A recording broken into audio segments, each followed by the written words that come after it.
So again, we'll get started in just a minute. Those of you just joining us, there is a Q&A function.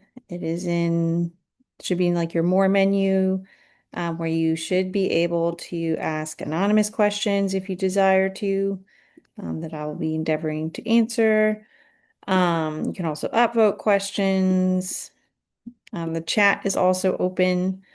So you can either chat directly with me only as the host, or you can message everyone if you'd like everyone to see your message.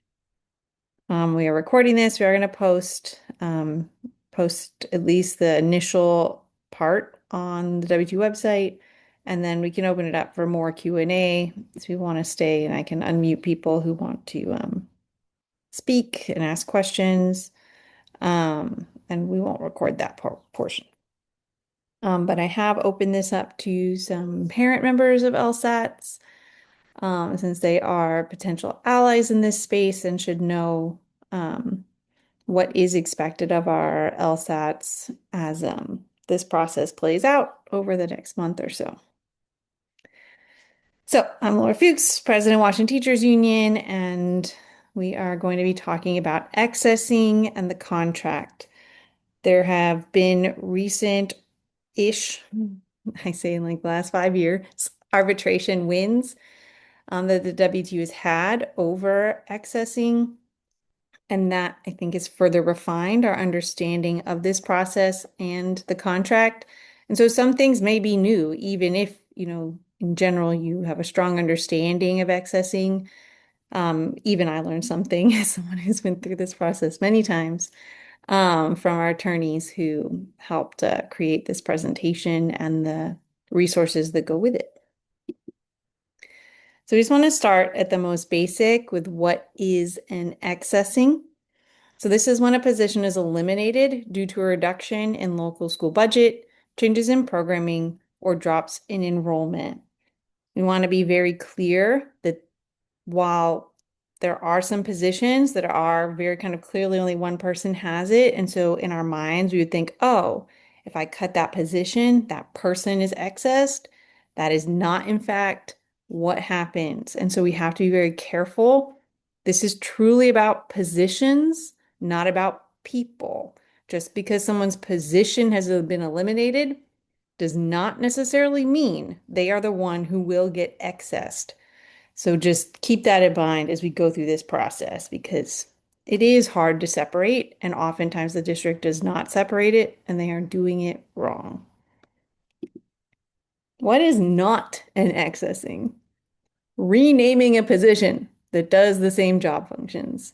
We have very clear language in our collective bargaining agreement, or CBA. You can check that out at 4.5.2.1. But basically, if it smells like the same job, looks like the same job, is job shaped, then it is the same job. That is just a title change. What we're seeing a lot right now are instructional coach to TLI or TLI to instructional coach. We view that as a title change. While there are some limited functions that might be different, teaching class versus not teaching class, they are essentially the same position, and therefore, in our opinion, and we believe it is a very strong opinion, that is a title change. And so it is not subject to accessing.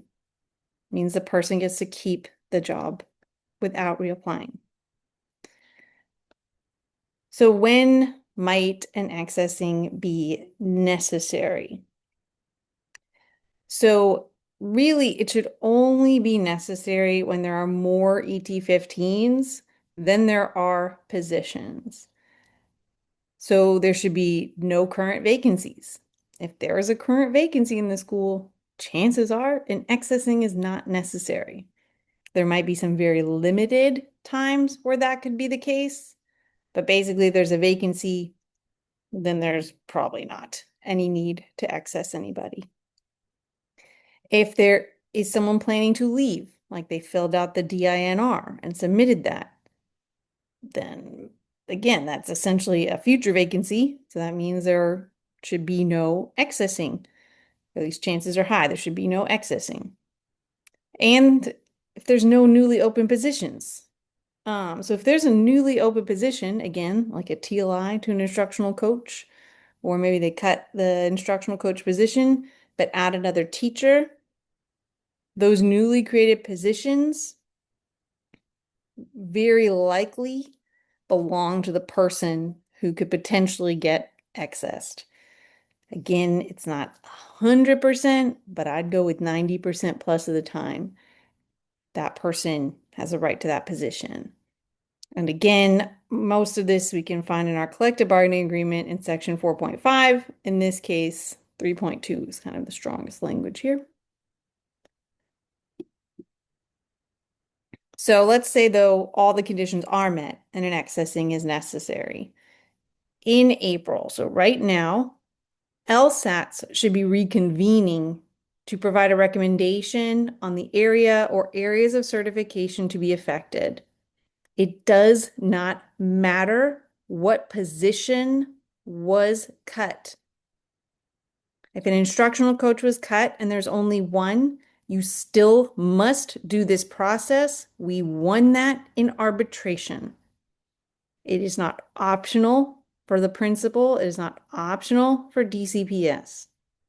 So they cannot target somebody just because they're the only person holding the job.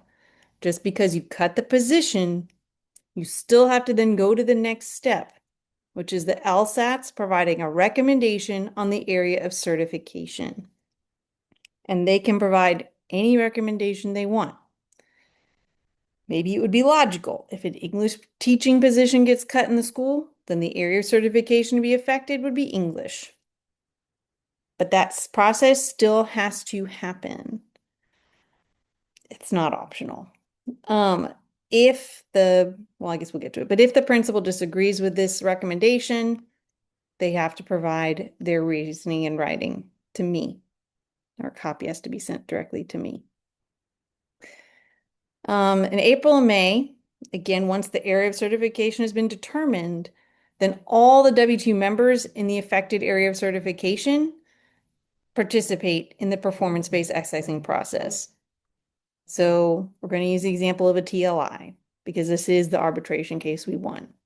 If a TLI social studies position gets cut, they're not replacing it with anything, they're just cutting it. Then let's say the LSAT meets and they say, well, then it is the area certification that will be affected is social studies. Then everyone who has a social studies area of certification and is using it will be part of the performance-based accessing process, even though only one of them was the TLI. All of them. And then that process uses a rubric where both the personnel committee gets to make a recommendation and the principal makes an ultimate decision on kind of a ranking of all those social studies certified people. And the person with the lowest points using that rubric is the one who will be accessed. It may or may not be the TLI. Now, other things can start happening in terms of people moving around, the access getting rescinded, but that is the process. It does not matter who held the position that got cut. It is areas of certification that then go through the performance-based accessing process. The person with the lowest score in that is the one who'd be accessed. If it's two positions out of that same area of certification, then it's the lowest two, and so on. In May or June should be a notification. The deadline is 10 school days prior to the date of excess. That is not a ton of time. DCPS does usually inform people earlier, but they technically have until 10 days prior to the date of excess in the contract. So if someone is in the affected area of certification, they do have rights through the process where they get to submit evidence to the personnel committee for their consideration. They can also meet with the personnel committee to present that evidence. If someone is on the personnel committee who happens to be in the area of certification, they do have to recuse themselves in efforts of fairness. And it's, of course, meant to be confidential to all the people involved. So, as I mentioned, there's kind of two areas where the principal must provide their reasoning in writing. So one is around the area certification. If, let's say, the LSAT says, well, actually, we believe a math area certification should be up for accessing, the principal says, no, it's going to be ELA. They do have to submit their rationale in writing, and that has to come to me, a copy. I can then request that the chancellor sign off on that decision before it goes into effect. So I see a question in the chat about when does the principal need to provide this in writing? It would have to be before it happens because I have the right to request a sign off. Um, and so if if they were saying it had already happened and there was a difference in opinion and I was never allowed to sign off on it, then that would be an issue. Leslie, you are able to unmute now.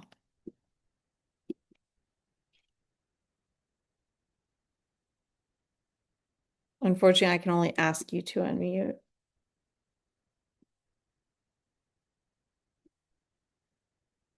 You're unmuted now, it looks like.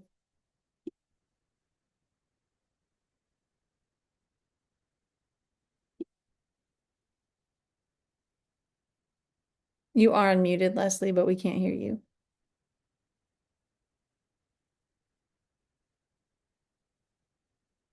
All right, I'm going to remove the talking privilege. We can come back to it at the end. I just don't want to have to move the recording. So it should happen before, because then I couldn't have asked for a sign off, and the sign off has to happen before it happens.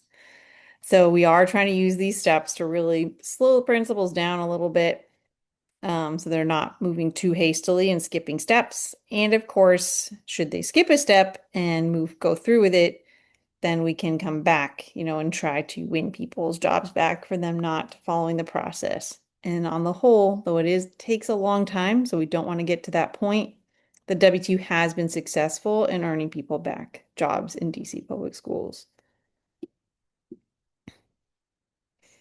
So another great question about principals interviewing for these positions. If they are trying to access someone in the building and they think they can interview a position, they are wrong. Period. Until the accessing process is played out, and frankly, shouldn't even happen if there's an open position that someone is qualified for, which we'll get to, then it just shouldn't happen, right? So if we go back to when an accessing is necessary, if there is an open position that a person who is potentially getting accessed is qualified for in the building, it's their position. No interview, no nothing. It is theirs. That's in the contract. It's clear as day. And we have one that not only is it just the word qualified, so they don't have to necessarily be certified for the job. They just have to be qualified for it. It's kind of a fine distinction, but again, it's another one we won in arbitration. So it's a necessary distinction. You don't necessarily need to be certified. Of course, being certified, extra protection. They really can't argue you're not qualified if you're certified to do the job. And it's no application, it's no competition. It's yours. Now, obviously, if there's multiple people potentially being accessed, then maybe there would be some space for the principal to say, well, you could be here, or they could be moving people around, which is their prerogative, right? Someone else from the school, but there'd still be an open position left over after the reshuffling. Like if someone went to third grade, another person went to second, and the second one or now the first grade position's open, then that person would be placed in the first grade position, but they would not be accessed. I think that's really the key point.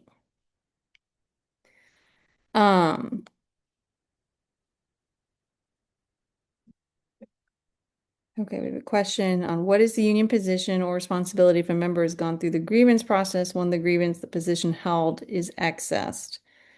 Does one get written notice of an excess or is it only verbal? Okay, so for the first part, if you mean that they were already let go and later they won their job back, that tends to be a little bit trickier depending on the timing of it all. But you do get a position in the school. It is not always, or not, sorry, a position in DCPS. It is not always at the same school. But a lot of that gets negotiated with DCPS as part of the winning of a grievance. So it can be pretty specific to a person. Um, as far as the official accessing, it is in writing. And in the past, it has come from labor management, employee relations. Okay. Reduced, discontinued is an accessing. So just, sorry, here we go. Going back to it's eliminated. Doesn't matter what the reasoning is. A position was changed, a title change, it could have come from the central office. They could have said, we're not doing this position anymore. That's fine. That's their prerogative. It's still a programmatic change. It's still changing the situation on the ground. It is still an accessing. They can use any word they want. It's still an accessing and the process applies.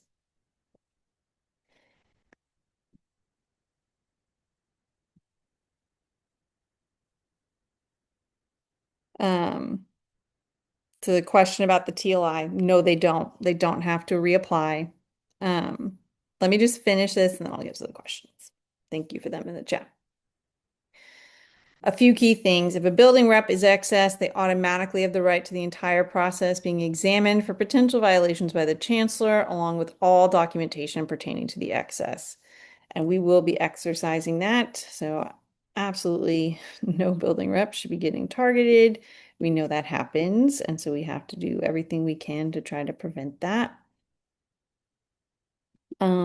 If someone is accessed, you have 60 days to find a position in DCPS or you are cut from the system. That being said, you could still find a job at the school.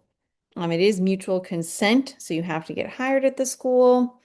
But if you don't meet the 60 days, you could still, on day 61, get another job in DCPS. It's just technically for like a day. You weren't part of the school system.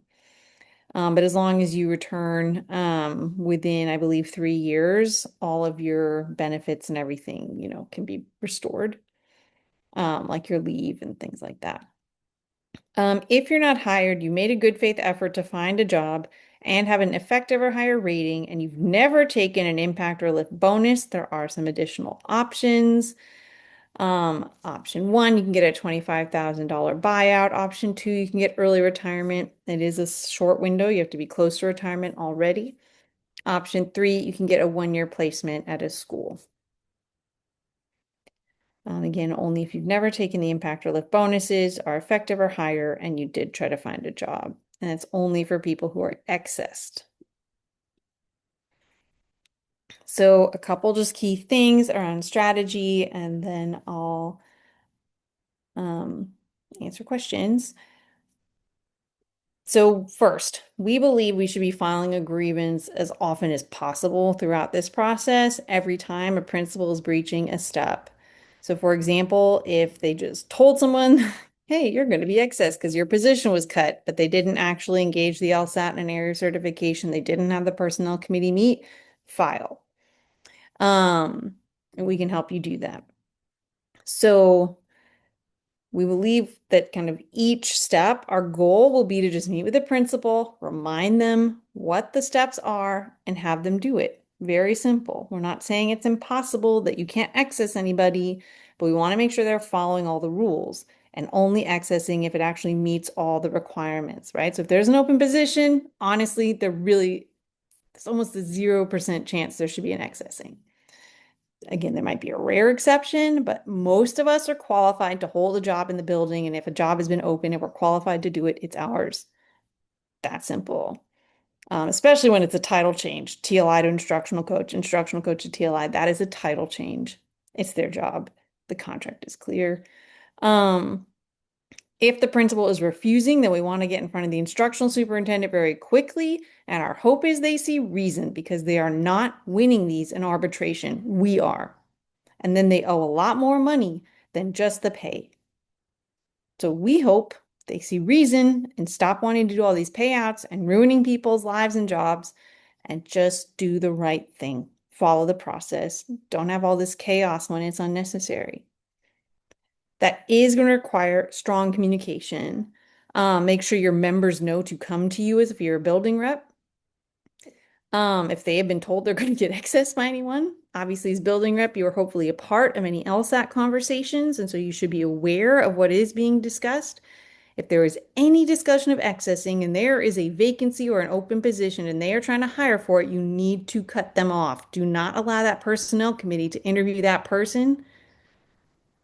And it does not matter if the person that's being accessed is someone you like or not, right? Like it is not their job to give away. And they are doing this to try to get around our contract and target people, and it's not acceptable.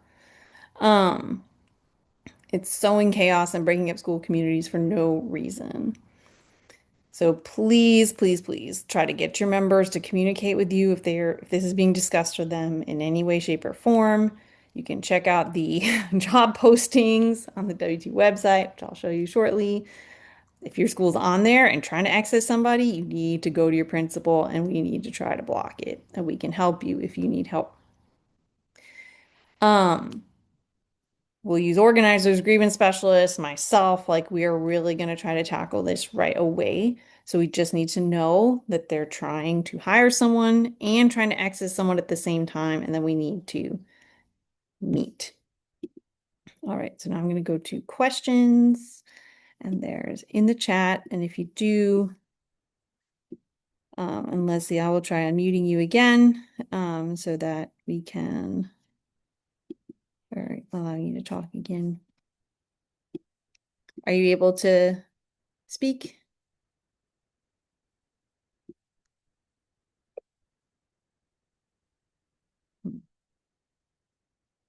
Okay, I'll start answering questions in the chat. Um, and then when you're ready, just let me know. Okay. So I'm scrolling up so I can see start at the beginning.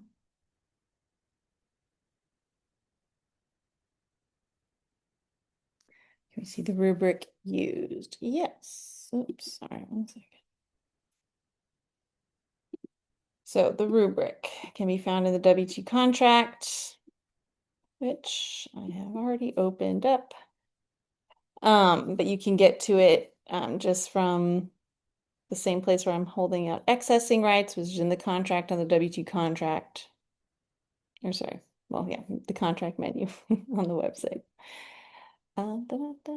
Here it is.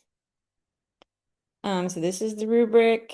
So some parts are kind of static. So the previous year's final impact evaluation is worth the most points. But then we have other things that are unclear, right? So for example, unique skills and qualifications, that's potentially 20 points that, is up for debate and discussion, like who has kind of the greatest unique skills and qualifications. Other contributions to the local education program. Again, that's, I think, up for debate and discussion. Length of service, NDC residency, not so much, right? That's just kind of based on like the set things. That being said, I do think that the personnel committee should ask for this information to try to verify that the principal has in fact followed this. And of course, if a building rep, if you were involved, we're going to demand all the documentation, which is our right, to make sure that they did not lie in order to achieve the rubric. So that is the rubric. All right, so let me pull up other questions. So the principal cuts an interventionist from the budget. How does that work for area of certification? and especially for an elementary school, does it mean every elementary certified teacher in the elementary school goes through the process? Yes. If that is the determination of the LSAT, or if that's the only area of certification that really would qualify for basically everyone in the building, then yes. Um, that would be who goes through the process. Now, let's say we know though that somebody in the elementary field is going to leave. They filled out their DINR, or like they, you know, let's just go with that. They filled out their DINR. Then it shouldn't be necessary because there's now an open position in the school. And so the person would just be slotted into that. Um, but if no one's planning to leave and they cut an interventionist position and the only area of certification that seems to be recommendable is elementary, then yes, everyone with an elementary certification will be up in the performance-based accessing process. Everyone gets a score, they get ranked. The lowest person is the one who's accessed. That may be the interventionist, it might not.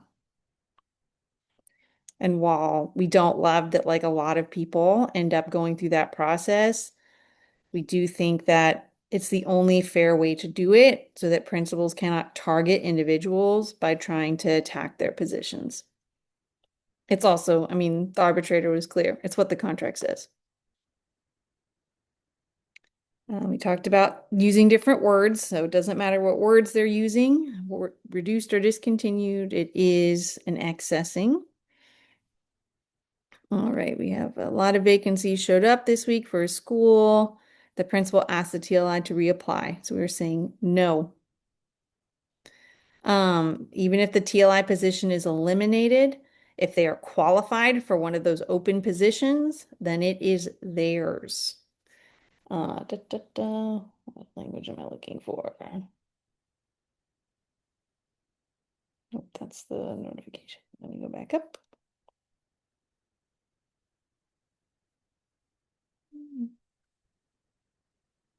Okay, I want 4.3, excuse me. No, I don't. Oh, sorry.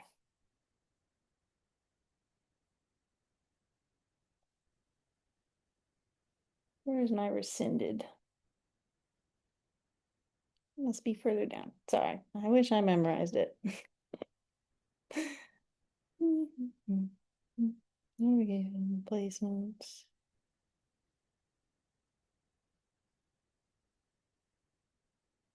Oh, sorry. Here we go. I knew there was a 3 in it, but I couldn't remember where. Here we go. 4.5.3.2. If a vacancy for which an excess member is qualified occurs within the school prior to the effective date of the excess status of the teacher shall be rescinded. Clearly, if you're posting a bunch of job openings, then you have to rescind it. And rescinded means not reapply. It means if there is a job for which you are qualified within that list, it is theirs. Now, you might not get to pick which one it is. That could be the principal's prerogative if there's a bunch. But it's theirs. No reapplication, no going in the pool, no nothing. We just believe it's clear as day, and DCPS needs to respect it.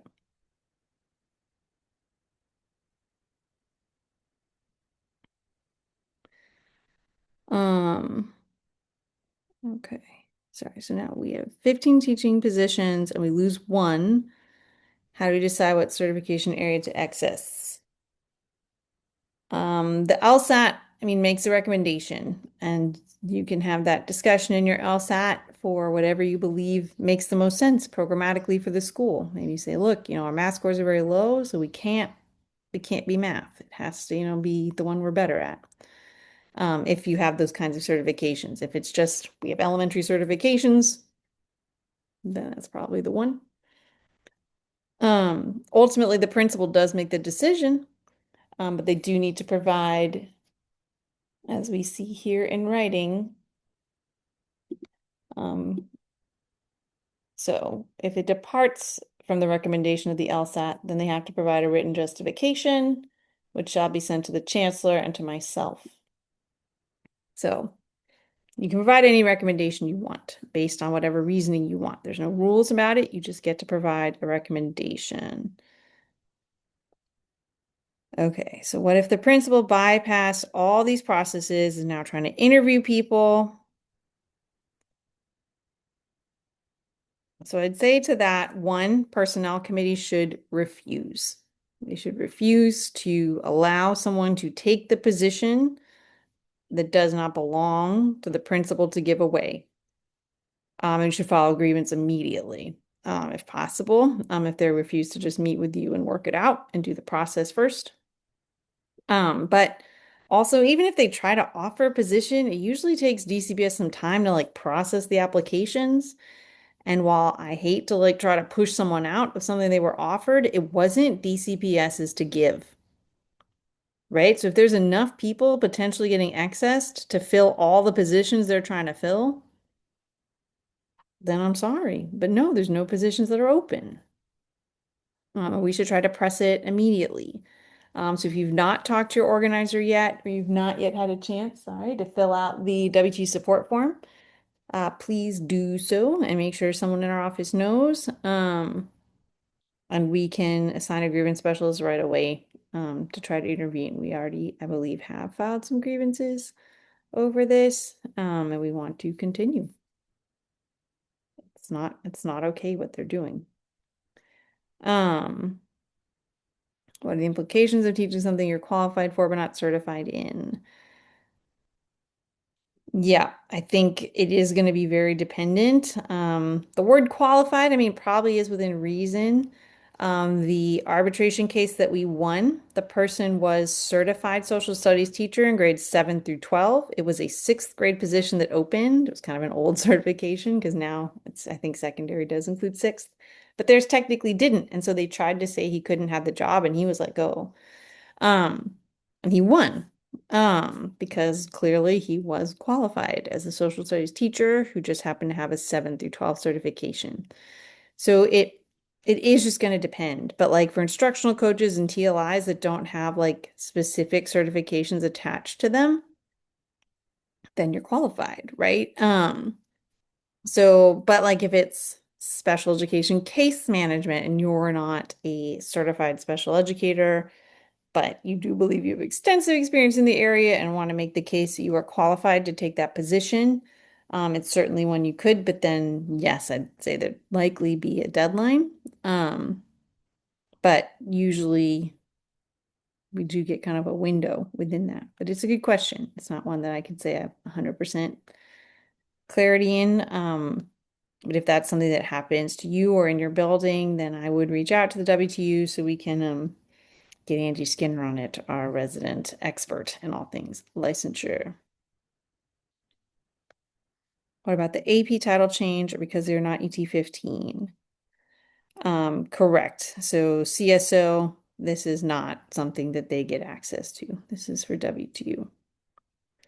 That being said, it does not say that the vacancy has to be a WTU vacancy.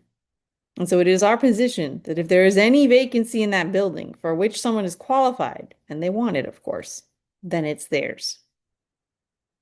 Any vacancy for which they're qualified. That's what it says. It doesn't say W2 or ET15 vacancy. It says a vacancy. The 60 days starts upon the effective date of accessing. I believe in some of the letters we've seen, it'll be like June 22nd for 10 month, and then for 11th, it would be after that, and 12 month after that. So it is not from the notification, it is from the day your job ends at the school. That's when it starts. Is there a time limit for filing the grievance? So we do have a 14 school days to file a step one, stage one. That being said, really our filing deadline or our clock starts when you are excessed. Now, we don't want to wait that long because that's June. Like the damage has been done, right? A lot of doors are probably closed, and DCPS is going to be very obstinate in making changes that late.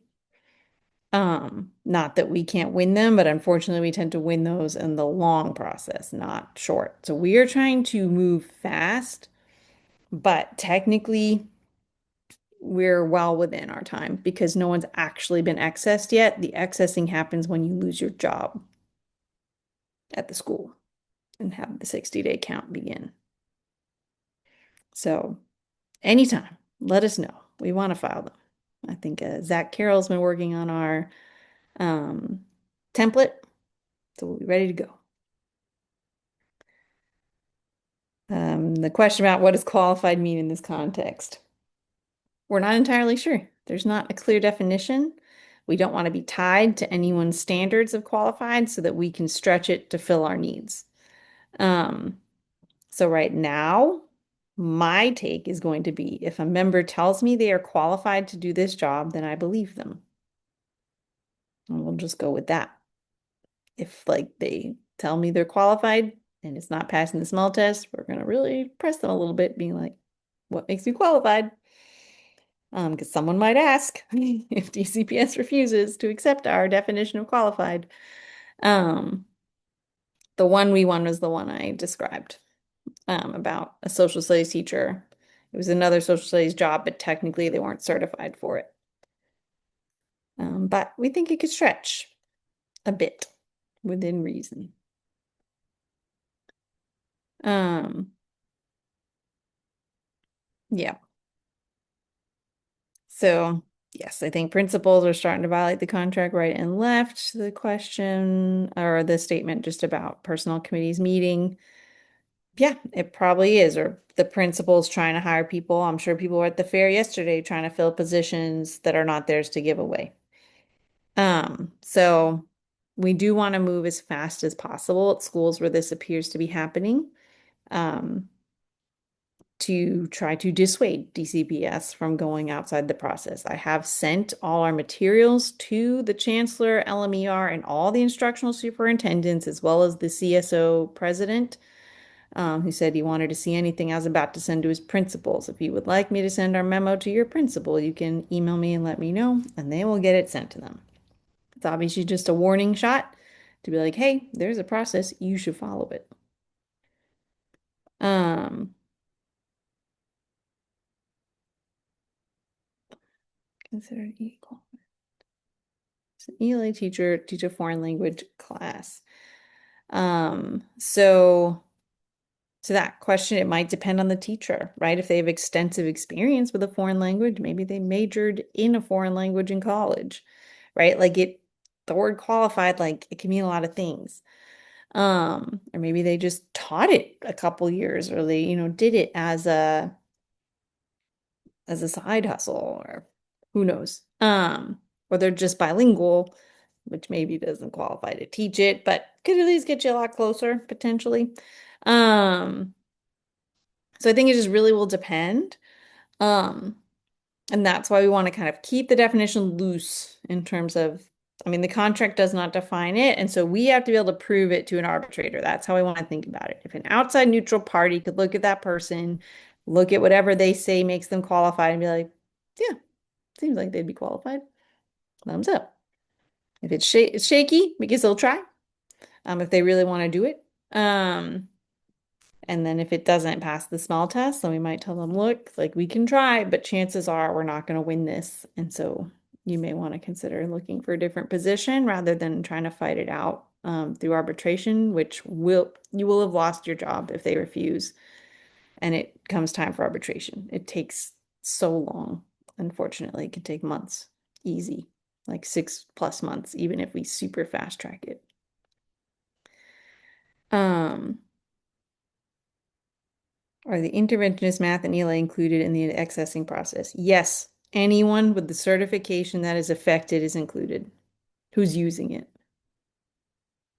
So like let's just say I'm using that because let's say I have 3 certifications, right? I have elementary, I have special ed, and I have like an ELA special certification.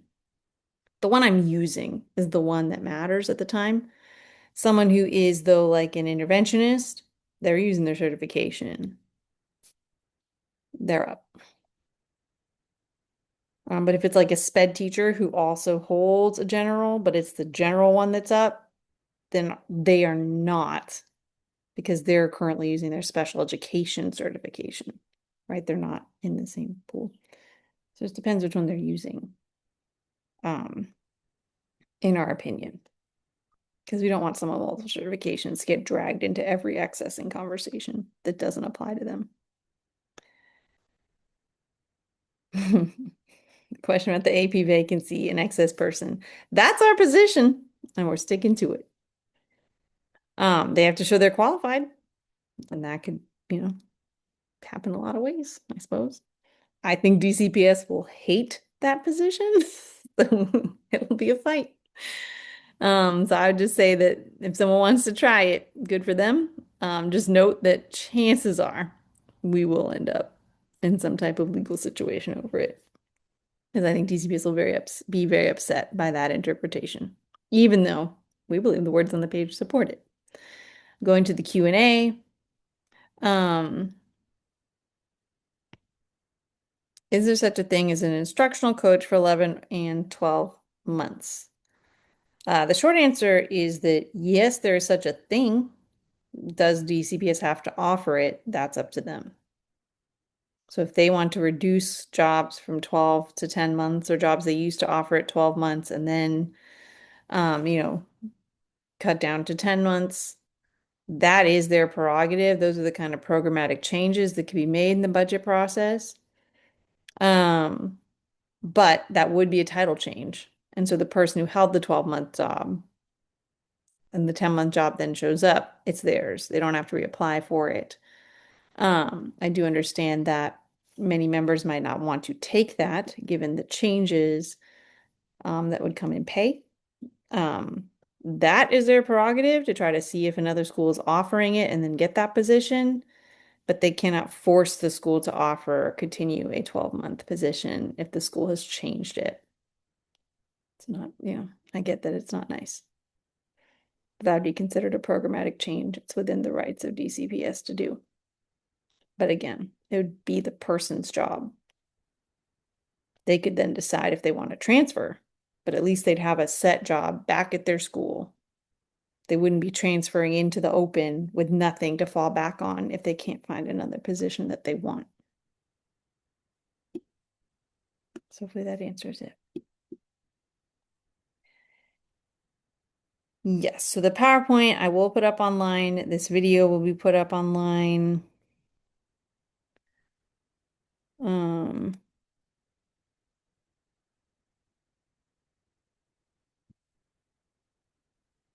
So the question about the grievance, arbitration, keeping the position at the same school. If you get illegally accessed and then you win a position back after all that has gone down,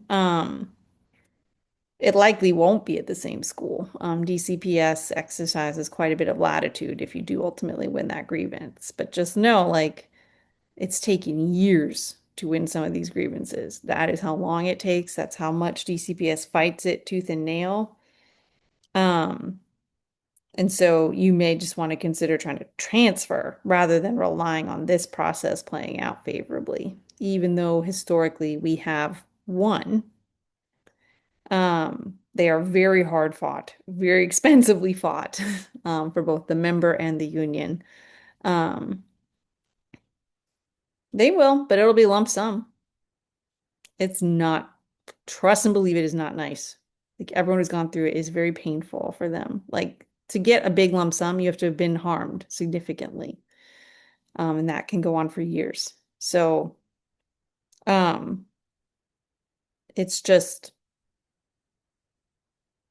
do not rely on this. Just don't transfer. Like if your goal is to get out of the school, transfer. Don't try to get yourself accessed and then hope for the best. Um, how do I find out if a position has been accessed or reduced? Yeah, so I mean, positions can get accessed even if the budget has increased. That is possible. Really, we would just consider that a programmatic change, probably more than like a budgetary cut, right? They'd say, well, we want to do this instead of that. And that is the right of the principal. That being said, the LSAT should know what the submitted budget says and should know any open positions. And so either the LSAT chair should be able to go in and see what positions were ultimately submitted if the principal is not forthcoming. We could certainly file a grievance because there is language in the contract on the LSAT having all the information they need to make an informed decision. And how can you know what area of certification to potentially access, or even if you need to, if you do not know what the budget is and what positions are happening? So we could file a grievance demanding that information. I think an instructional superintendent, even one like Harry Hughes, would come down and say that that information should be given. Like it only makes sense. Um, but it is, yeah, it's imperative that we have that information with the submitted budgets, and that way your LSAT can make it. Now, if we want to just go off of, well, we believe, like we can see, so on the WTU website, if you just look at the home menu, we have open positions. So we could just look and see what instructional vacancies have been posted for your school. There she blows.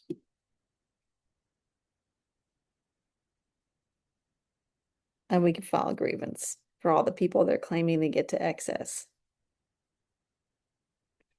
So I think it is very possible to do so just based on what they're posting online.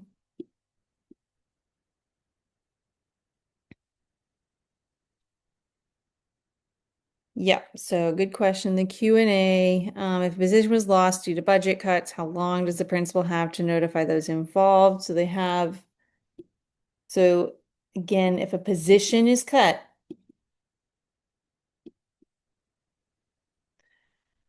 then there's no need for an accessing if there are vacancies. Any vacancy that includes open positions. So if there's an open position, then there is no accessing. The person should just be slotted in.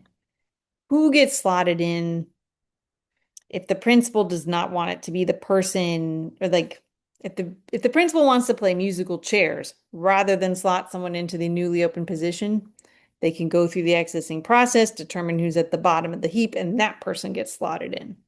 But no one's leaving. It's like if they want to go through that painful process of ranking people and making everyone feel upset, they could do so. But that person, whoever's at the bottom of the heap, is still going into that excess position, or is going into the open position.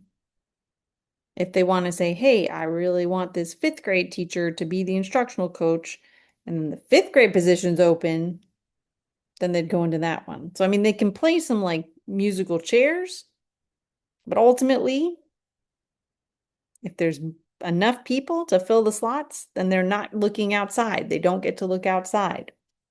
You don't have to leave the school if your position got cut and there is something else open in the building for which you are qualified. That's the material point. No one should have to leave a school that has open positions.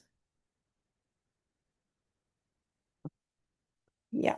So the licensure, like, so if they have been terminated, like they received their notice that they are terminated due to licensure, that is going to become very principal dependent. And that's not an accessing, right? So if somebody lost their position due to a licensure or certification expiration and they have received a notice, and they would have received it by now, DCPS sent some very, I'm sure, upsetting emails. If the principal really loves them and wants to hold off on hiring for it and say, look, just get your certification, it's yours, they can do so. If the principal does not want to do that, though, they can also send it into the open world, start the hiring process. DCPS has a pretty long window to send the accessing notices. It has to be at least 10 school days prior to the date of access. They typically send them in May. But technically, they can send them all the way through June.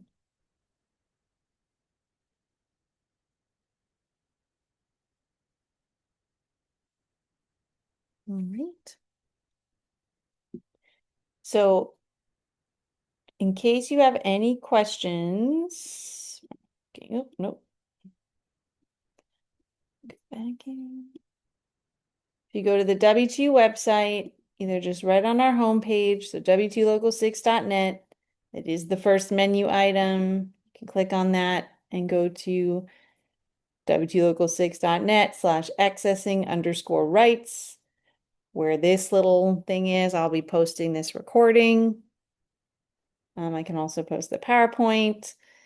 We also have a PDF poster that's not loading right now. If you click this link, it is here. It kind of gives a rundown of some of the information that I went over in this PowerPoint. I can post the PowerPoint as well, as was requested. There's also a memo on accessing rights. The first part of that memo is meant primarily for members and building reps.